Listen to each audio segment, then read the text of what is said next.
Kaune jau tapo įprasta, kad tie, kas nenori pokyčių mieste, prisirakina.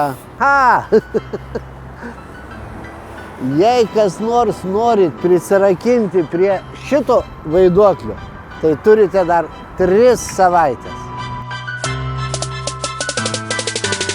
Duobėtos gatvės, kiauri langai, šiukšliniai sklypai užknisdavo juodai. Va taip gyvenom ne taip senai.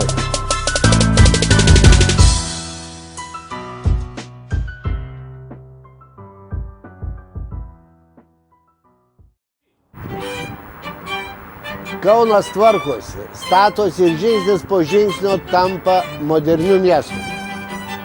Gyventi būtent tokiame mieste aš svajojau nuo seno.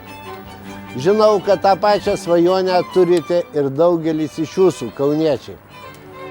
Kviečiu visus, kurie turit namą, sklypą, valdot pastatus ar bet kokį kitą turtą, tvarkykimės ir gražinkimės. Nebus geresnio laiko pradėti kaip šiandien. Arba, pavyzdžiui, rytoj.